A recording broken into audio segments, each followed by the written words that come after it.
जो 2022 में annual exam में जो आपको क्वेश्चन पूछा हुआ है, ठीक है, उसी का हम लोग मॉडल सेट देखेंगे। और इंग्लिश चूँकि कंपलसरी पेपर है और इसको हम लोग देखने वाले हैं।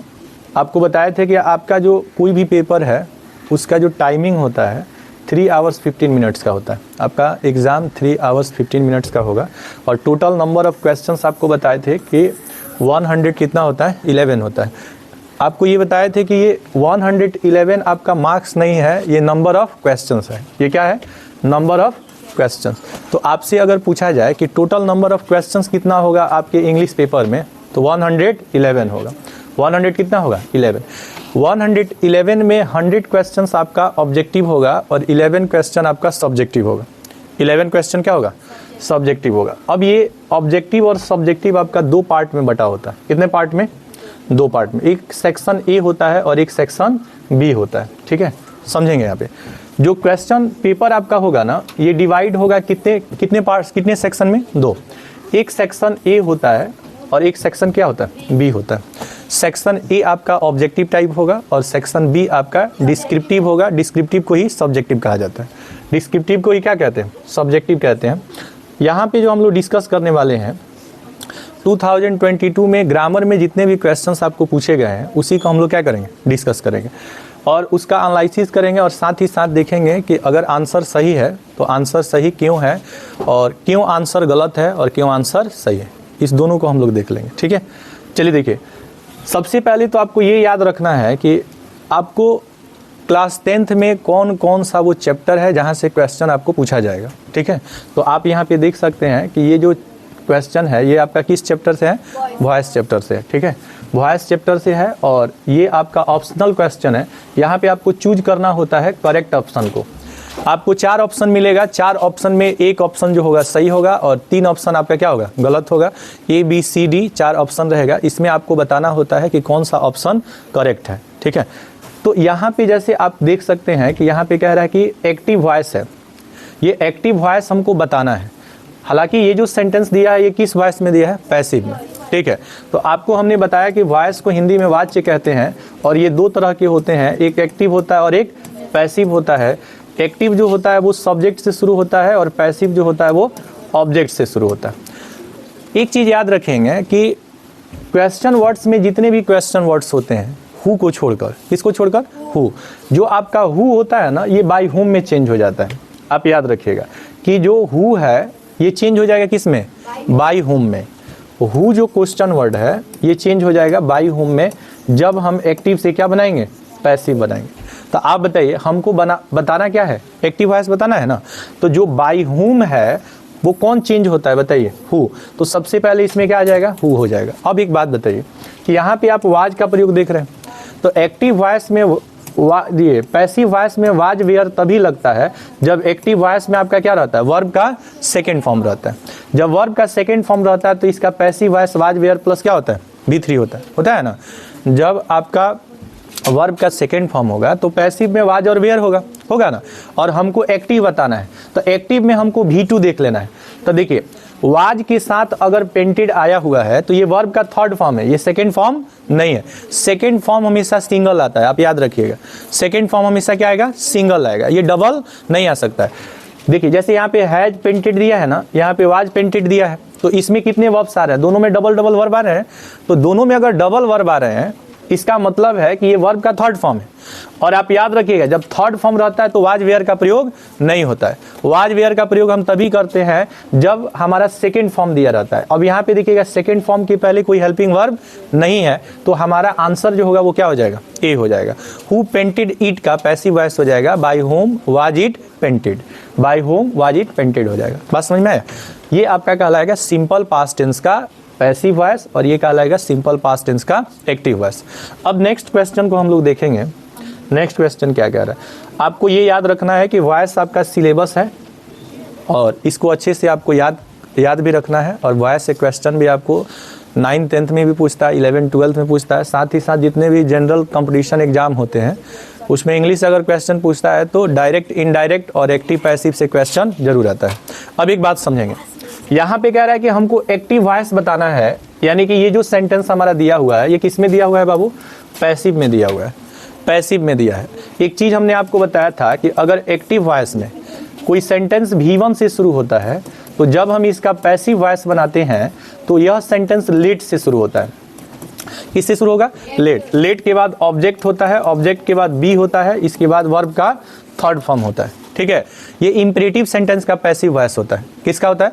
इंपरेटिव सेंटेंस का पैसिव वॉइस होता है। तो जो सेंटेंस आपका V1 से स्टार्ट होगा, जो सेंटेंस आपका V1 से स्टार्ट होगा वही ऑप्शन आपका सही होगा। अब क्या बताइए, यू V1 है?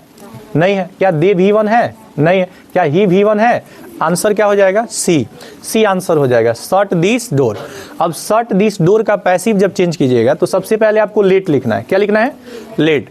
और ऑब्जेक्ट को सब्जेक्ट बनाना है तो इसमें दिस डोर क्या हो जाएगा आपका? दिस डोर जो होगा ये आपका हो जाएगा ऑब्जेक्ट। अब इसके बाद आपको बी प्लस क्या लिखना होता है? V3। तो यहाँ पे बी लिखेंगे। याद रखेंगे कि शट और कट, शट और कट ये तीनों फॉर्म्स इसके सेम होते हैं। रीड का, कट का, पुट का तीनों फॉर्म क्या होता है? सेम होता है। तो इसका पैसिव हो जाएगा let this door be shut. देखिए यही यहाँ पे दिया है, let this door be shut. बात समझ में आया? तो इसका जो एक्टिव वॉइस होगा वो हो जाएगा आंसर सी हो जाएगा, शट दिस डोर। इसको बोलेंगे इंपरेटिव सेंटेंस का पैसिव वॉइस। क्या बोलेंगे? Imperative sentence. लगभग हमने आपको 30 रूल्स बताया था एक्टिव से पैसिव में। आपको बताए थे वॉइस को हिंदी में वाच्य कहते हैं और ये दो प्रकार के होते हैं, एक्टिव और पैसिव। एक्टिव वॉइस सब्जेक्ट से शुरू होता है और पैसिव वॉइस ऑब्जेक्ट से शुरू होता है। यह एक ट्रांसफॉर्मेशन है जिसमें दोनों सेंटेंस का मीनिंग क्या होता है? सेम होता है और स्ट्रक्चर क्या होते हैं? डिफरेंट होते हैं। ट्रांसफॉर्मेशन का डेफिनेशन होता है कि transformation is that process in which we can change the structure of sentence without altering the sense. Sense same होना चाहिए, मीनिंग सेम होना चाहिए, बट स्ट्रक्चर क्या होना चाहिए? डिफरेंट होना चाहिए। ऐसे चैप्टर्स को ग्रामर की भाषा में ट्रांसफॉर्मेशन कहा जाता है। क्या कहा जाता है बाबू? अब एक बात समझेंगे, यहाँ पे कह रहा है कि एक्टिव वॉइस बताना है इस सेंटेंस का। तो ये जो सेंटेंस हमारा दिया है वो किस में दिया है? पैसिव में। और जब इसको हम एक्टिव में चेंज करेंगे तो सबसे पहले आप याद रखेंगे, सबसे पहले कह रहे हैं कि butter is made from milk by us. तो जब आप क्या बनाते हैं, जब आप पैसिव से एक्टिव बनाते हैं तो सबसे पहले आप क्या करते हैं? जो ऑब्जेक्ट होता है उसको सब्जेक्ट बनाएंगे। तो बताइए अस है तो क्या हो जाएगा? वी होगा। अब ये सेंटेंस जो वी से शुरू होगा वही इसका क्या हो जाएगा? आंसर। तो बताइए क्या बटर, ये बटर से शुरू हो रहा है तो क्या है? गलत है। ये भी बटर से शुरू है, ये भी फ्रॉम से शुरू है। तो वी से जो सेंटेंस सही होगा, शुरू होगा, वही सेंटेंस हमारा क्या होगा? सही होगा। अब इसको कैसे चेंज करेंगे? देखिए यहाँ पे अस है तो वी होगा बाबू, अस है तो क्या होगा? वी होगा।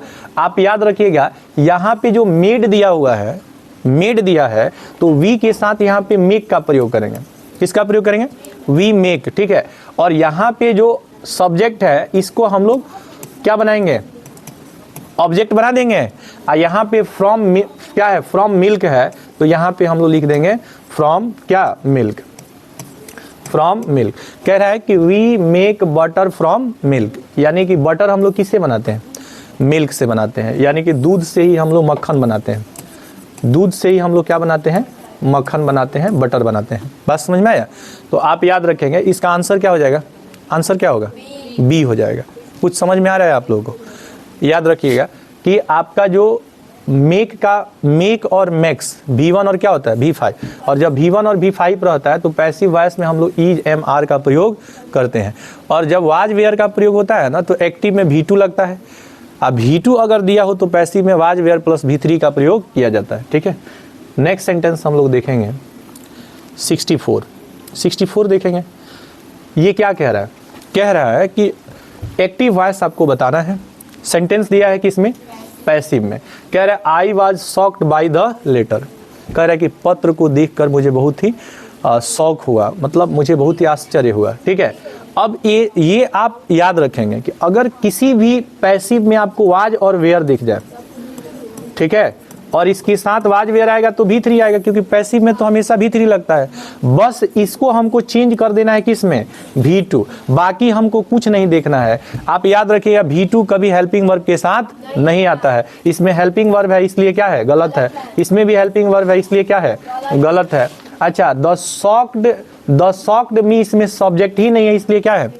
गलत है। यानी आंसर इसका क्या हो जाएगा? डी हो जाएगा। सबसे पहले द लेटर को लिखेंगे तो यहाँ पे हो जाएगा द लेटर। इसके बाद हम लोग द लेटर को लिख दिए अब यहाँ पे वाज शॉक्ड को V2 में चेंज करेंगे तो क्या हो जाएगा, शॉक्ड हो जाएगा। यहाँ आई आपका सब्जेक्ट है, इसको ऑब्जेक्ट बनाएंगे तो क्या हो जाएगा, मी हो जाएगा। और आप जानते हैं कि बाई प्रीपोजिशन का प्रयोग एक्टिव में नहीं होता है, पैसिव में होता है। तो इसका आंसर क्या हो जाएगा, डी हो जाएगा। द लेटर शॉक्ड मी का मतलब हो जाएगा पत्र को देखकर मुझे आश्चर्य हुआ।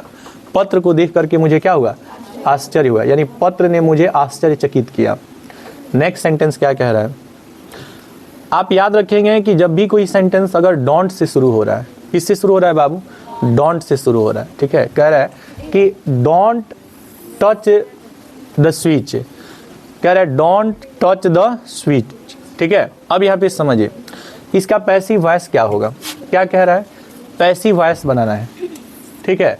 क्या बनाना है, पैसिव वॉइस इसका हम लोगों को बनाना है। सुनिए यहाँ पे आप बताइए क्या स्विच के साथ डोंट लगेगा, नहीं लग सकता है।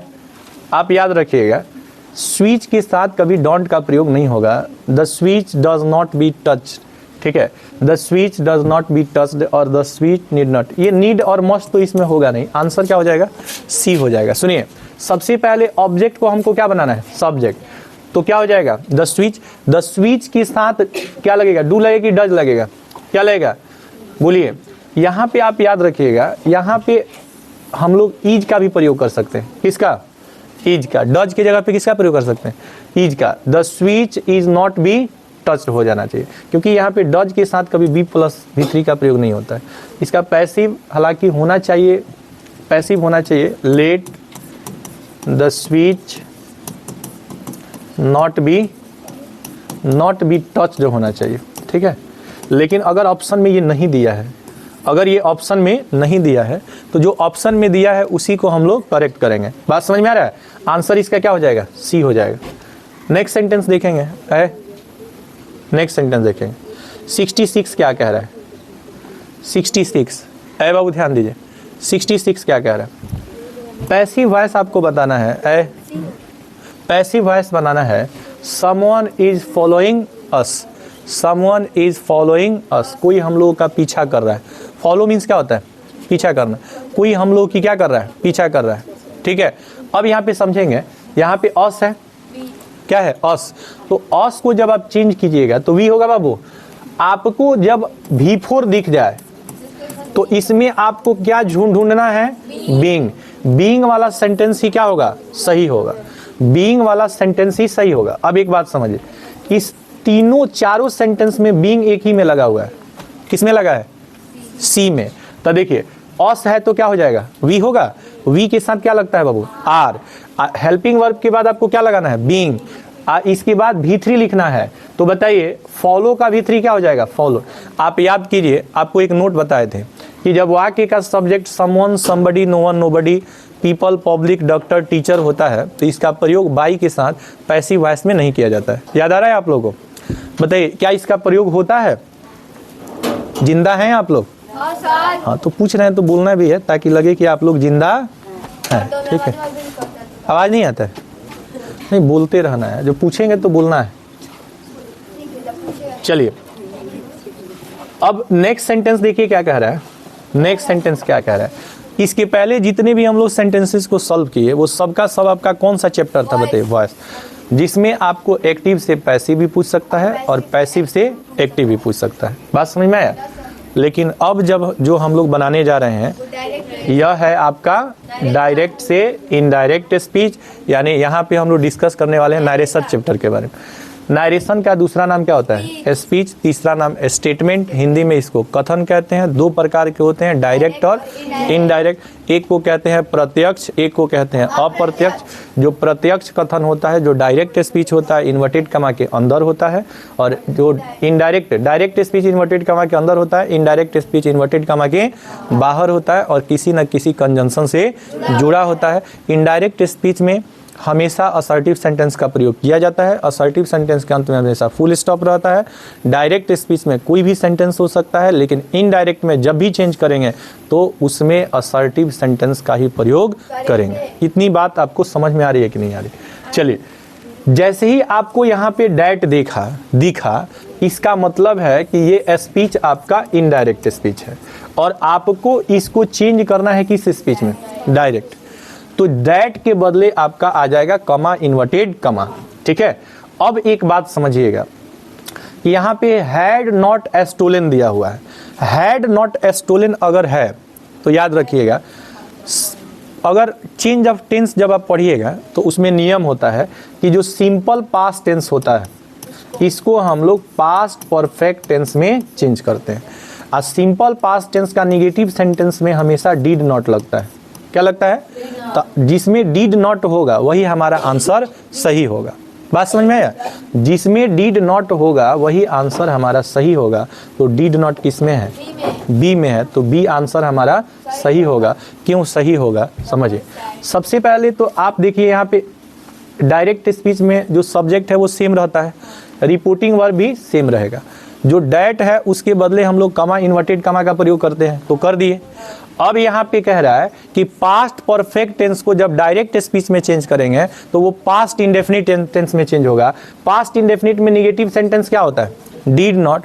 स्टोलन का V1 क्या होता है? स्टील, स्टील, स्टोल, स्टोलन होता है ना। और इसके बाद जो द बुक है तो द बुक लिख देंगे, ये इन्वर्टेड कमा के अंदर है इसलिए ये डायरेक्ट स्पीच कहलाएगा। अब वो डैट के साथ जुड़ा था इसलिए वो इनडायरेक्ट स्पीच कहलाएगा। तो आप याद रखिएगा कि जो पास्ट परफेक्ट टेंस होता है वो दो टेंस पास्ट परफेक्ट टेंस में चेंज होता है, दो टेंस पास्ट परफेक्ट टेंस में चेंज होता है। बात समझ रहे हैं कि नहीं? आप याद रखिएगा, दो टेंस आपका पास्ट परफेक्ट टेंस में चेंज होता है। एक बार फिर से इसको हम लोग देख लें, क्योंकि दो टेंस आपका चेंज होता है पास्ट परफेक्ट टेंस में। देखिए इसमें क्या कह रहा है, द बुक है तो द बुक है। अच्छा इसमें क्या है? द बॉय सैड है, ठीक है। I have not, I have not, ठीक है। Stolen the book. हालांकि देखिए इसमें ऑप्शन जो है ना, जो ऑप्शन दिया है वो गलत दे दिया है, ऑप्शन गलत दे दिया है। गलत क्यों है आपको हम बताते हैं। देखिए यहाँ पे डिड नॉट देख रहे हैं आप, और यहाँ पे आप क्या देख रहे हैं? Have not. Past perfect tense में इनडायरेक्ट स्पीच अगर रहता है तो डायरेक्ट स्पीच दो तरह से हो सकता है, क्योंकि दो टेंस को हम लोग पास्ट परफेक्ट टेंस में चेंज करते हैं। एक सिंपल, एक प्रेजेंट परफेक्ट टेंस चेंज हो जाता है किस में? पास्ट परफेक्ट टेंस में। एक तो ये चेंज होता है और एक चेंज होता है सिंपल पास्ट टेंस। ये ऑप्शन में दोनों दे दिया है, ऑप्शन में क्या कर दिया है? दोनों दे दिया है। तो आप याद रखिएगा कि अगर आप ए को टिक, ये देखिए बी को टिक करेंगे तभी भी सही होगा, समझ रहे हैं, और आप डी को टिक करेंगे तभी भी सही होगा। ऑप्शन में दोनों सही हो जाएगा। बात समझ में आ रहा है कि नहीं? देखिए गलत कब होता, अगर यहाँ पे स्टोलन के जगह पे स्टील दे देता तो गलत हो जाता, या यहाँ स्टील के जगह पे स्टोलन दे देता तब गलत हो जाता। लेकिन ये दोनों सेंटेंस क्या है? करेक्ट है। तो आप बी को भी टिक करेंगे तभी भी सही होगा, डी को टिक करेंगे तभी भी सही होगा। लेकिन आप याद रखिएगा एग्जाम में कभी भी दो ऑप्शन को टिक नहीं किया जाता। तो आप किसी एक ही को टिक करेंगे, किसी एक ही को टिक करेंगे, या तो आप बी को टिक कीजिए या तो डी को। दोनों को टिक कर देंगे तो आपको वो नहीं, अमान्य हो जाएगा। देखिए अगर ऑप्शन में दिया रहता है b and d, b and d दिया रहता तो आप उसको टिक कर सकते थे। नेक्स्ट देखिए क्या कह रहा है, नेक्स्ट देखिए क्या कह रहा है बाबू है 68 नंबर क्वेश्चन क्या कह रहा है, समझेंगे ध्यान से। देखिए डायरेक्ट स्पीच ऑफ, जैसे ही कहा डायरेक्ट स्पीच ऑफ, इसका मतलब ये सेंटेंस हमारा दिया है, किसमें दिया है? इनडायरेक्ट स्पीच में दिया है, और इसका हमको बताना है डायरेक्ट स्पीच। तो आप याद रखिएगा कि टू जैसे ही लगा ना, टू और नॉट टू, तो यह सेंटेंस हमारा कहलाता है इंपरेटिव सेंटेंस। क्या कहलाता है? Imperative sentence. तो आपको देख लेना है कि इन्वर्टेड कमा के अंदर इंपरेटिव सेंटेंस कौन है। इंपरेटिव सेंटेंस उस सेंटेंस को कहा जाता है जो V1 से स्टार्ट होता है। तो आप देखिए सब तो V1 से ही स्टार्ट हुआ है, तो सब तो होगा नहीं, सारा V1 से स्टार्ट हुआ है ना जी। अब एक चीज आपको याद रखना है बाबू कि कभी भी अगर यहाँ V1 है तो टोल्ड यहाँ नहीं आएगा, क्योंकि हमको चेंज करना है किस स्पीच में? डायरेक्ट स्पीच में। क्या बताइए, क्या डायरेक्ट स्पीच में टोल्ड आता है? नहीं, डायरेक्ट स्पीच में या तो से आता है, या तो सेज आता है, या तो सैड आता है। तो इसमें टेल्स दिया है तो गलत है, क्योंकि यहाँ अगर टोल्ड है तो टोल्ड का क्या बताइए, टोल्ड का V2 क्या टेल्स होता है? नहीं होता है। अच्छा ऑर्डर्ड भी यहाँ नहीं होगा, तो यहाँ पे क्या होगा? सैड। तक इसका आंसर क्या हो जाएगा? डी। सबसे पहले द प्रिंसिपल लिखेंगे, आप याद रखेंगे प्रिंसिपल का 2 स्पेलिंग होता है, प्रिंसिपल का 2 स्पेलिंग होता है, सुनेंगे, एक तो PAL होता है और एक PLE होता है, PLE होता है। इसको भी प्रिंसिपल पढ़ेंगे, इसको भी प्रिंसिपल पढ़ेंगे, लेकिन स्कूल का प्रिंसिपल कौन होता है? नीचे वाला कि ऊपर वाला? याद रखिएगा, इस प्रिंसिपल का अर्थ होता है प्रधानाध्यापक, प्रधाना, लेकिन इस प्रिंसिपल का अर्थ होता है सिद्धांत। क्या होता है? सिद्धांत होता है। बात समझ रहे हैं? जैसे बोलते हैं कि हम अपने सिद्धांत से कभी समझौता नहीं कर सकते, तो यहाँ पे आप याद रखिएगा कि यहाँ पे हम जो सिद्धांत के सेंस में प्रिंसिपल यूज करेंगे उसका स्पेलिंग PRINCIPLE होगा। कोई दिक्कत आपको? बोलिए। तो आप याद रखिए, सबसे पहले द प्रिंसिपल लिखेंगे, सैड लिखेंगे। बात समझ में आया? जो यहाँ पे सुनिए, आप एक और बात समझिएगा, यहाँ पे समझिएगा, सैड हो गया। अब यहाँ पे जो टू है इसके लिए कॉमा, इन्वर्टेड कॉमा का प्रयोग करेंगे, और वेट है तो वेट। अच्छा, एक और चीज देखिए, यहाँ पे आपको देयर दिया हुआ है। क्या दिया है? कह रहे to wait there till he return, till he return. ठीक है, तो आप याद रखिएगा टिल आई रिटर्न, देयर भी इसमें आना चाहिए। क्या आना चाहिए? देयर। आप याद रखिएगा कि देयर इसमें कहीं दिया है, तो यहाँ पे आपको देयर लिखना पड़ेगा। यहाँ देयर, अच्छा हेयर को देयर में चेंज करते हैं, तो यहाँ पे समझिए, एक और बात समझिए बाबू, एक कंडीशन और हो सकता है, एक कंडीशन और हो सकता है। क्या हो सकता है? देखिए, यहाँ पे टोल्ड ऑर्डर में भी हम लोग चेंज कर सकते हैं। इसमें तो हेयर देयर नहीं दिया है, तो ऐसे ही गलत हो जाएगा। आप याद रखिएगा। अब 2 ऑप्शन बचा आपके पास। कितना ऑप्शन बचा? 2। अब यहाँ पे पहले हम लोग पर्सन चेंज करेंगे। देखो बाबू, यहाँ पे देखिए, यहाँ पे ये सेम भी हो सकता है बाबू, ये सेम हो जाएगा। क्या हो जाएगा? द प्रिंसिपल टोल्ड अस, यहाँ तक तो सेम है ना? हला कॉमा, इन्वर्टेड कॉमा के लिए टू के बदले हम लोग किसका प्रयोग कर दिए? नहीं, टू के बदले कॉमा, इन्वर्टेड कॉमा। अच्छा देखिए, वेट है तो वेट। अच्छा, हेयर चेंज होता है किसमें? देयर में। आप याद रखिएगा, दिस चेंज होता है डैट में, दीज चेंज होता है दोज में, हेयर चेंज होता है देयर में, नाउ चेंज होता है देन में, दस चेंज होता है सो में। इसको बोलते हैं change of other parts of speech. Narration में 3 चीजों को हम लोग चेंज करते हैं ना, एक change of person, change of tense और change of other parts of speech, change of other parts of speech. चलो यहाँ देखो, मुंह नहीं देखना है, बोर्ड देखना है। फिर वही बात हो गया है मुंह देखना सब नहीं छोड़ता है सब। देखिए, देयर टिल है तो यहाँ पे टिल। अब बताइए, यहाँ पे आई कौन सा पर्सन? अब फर्स्ट पर्सन चेंज इनटू क्या? तब प्रिंसिपल का प्रोनाउन क्या होगा? ही। तो यहाँ पे हमने क्या लिखा? ही। अब देखिए, सिंपल प्रेजेंट टेंस को हम लोग सिंपल पास्ट टेंस में चेंज करते हैं, तो रिटर्न का V2 क्या होगा? रिटर्न। आंसर क्या हो जाएगा? ए हो जाएगा। आंसर क्या हो जाएगा? ए हो जाए। अच्छा, यहाँ रिटर्न दिया है इसलिए गलत हो जाएगा, क्योंकि अगर V2 रहता है तो ये हैड प्लस V3 में चेंज होता है, तो इसमें हैड प्लस V3 कहीं दिया है? नहीं दिया। आंसर ए हो जाएगा। आंसर क्या हो जाएगा? ए। नेक्स्ट देखिए बाबू, नेक्स्ट देखिए, समझना पड़ेगा तब समझ में आएगा। बहुत सारी चीजों को इसमें आपको समझना पड़ेगा, ऐसे समझ में नहीं आएगा। देखो, डायरेक्ट स्पीच ऑफ, सुनो बाबू, देखो यहाँ पे भी 2 कंडीशन है। कितना कंडीशन? 2। आप यहाँ पे देखिए, हेड प्लस क्या है? V3। अच्छा बताओ, ये कौन सा स्पीच होगा? अगर डैट लगा है तो, डैट लगा है तो कौन सा स्पीच है? इनडायरेक्ट स्पीच है ना?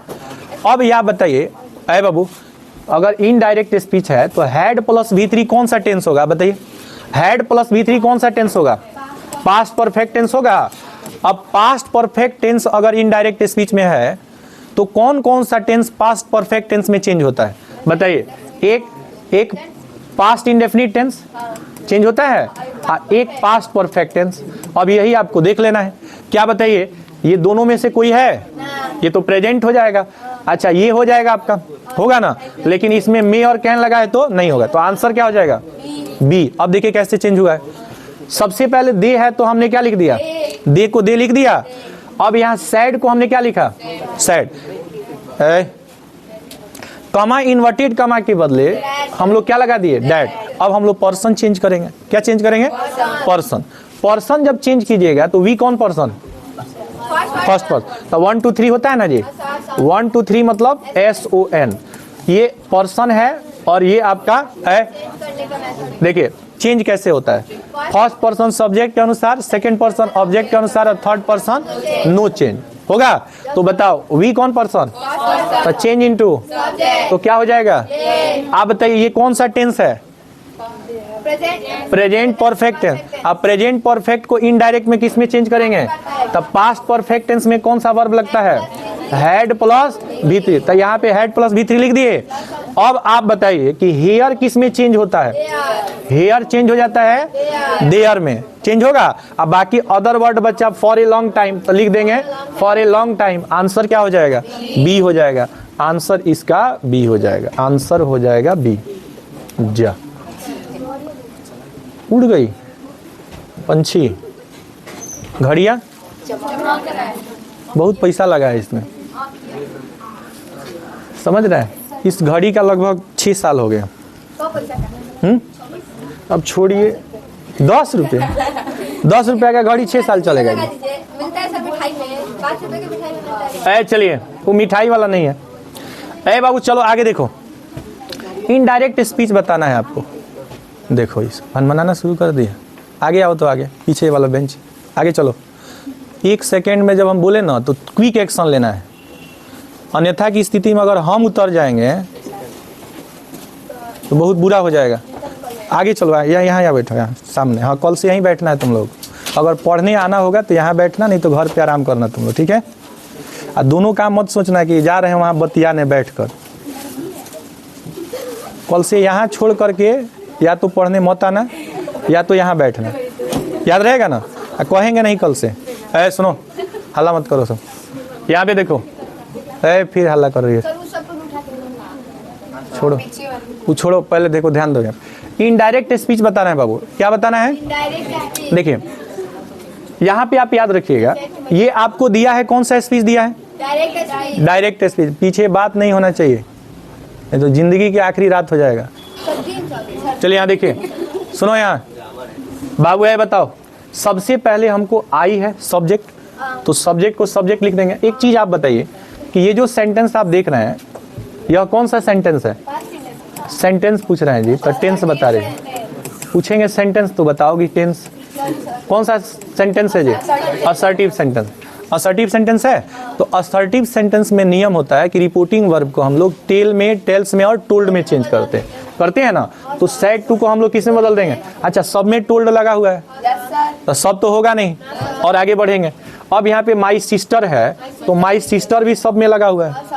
कमा इन्वर्टेड कमा के लिए डैट, सब में डैट लगा हुआ है। बात समझ रहे हैं ना। अब पर्सन चेंज कीजिए, आई कौन पर्सन। लेकिन आप याद रखिएगा, सुनिए आप याद रखिएगा कि आप इतना चेंज चाहे तो कर भी सकते हैं, या तो अगर ट्रिक से सॉल्व करना चाहें तो इतना देखने का जरूरत नहीं है। डायरेक्ट हम देखेंगे किसको, वर्ब को। यहाँ बॉट वर्ब का कौन सा फॉर्म है, सेकेंड। तो सेकेंड फॉर्म है तो हैड प्लस V3 वाला ही सही होगा, हैड प्लस V3 वाला ही सही होगा। अब एक बात समझिए, जब हैड प्लस V3 देखिएगा तो 2 गो ऐसे ही गलत हो जाएगा। अब हमको दिमाग लगाना है 2 में, बात समझ रहे हैं ना। अब इसमें भी आप बताइए कि यस्टरडे तो आपका अदर पार्ट्स ऑफ स्पीच है, तो यस्टरडे नहीं रह सकता है। यस्टरडे किस में चेंज होता है, द प्रीवियस डे में। और टुमारो जो चेंज होता है, टुमारो जो चेंज होता है, कुछ कह रहे हैं, टुमारो जो चेंज होता है, इसको थोड़ा सा पॉज कर, रुक जाओ तुम रुक जाओ उसको करते हैं। सुनो, टुमारो चेंज हो जाता है द नेक्स्ट डे में।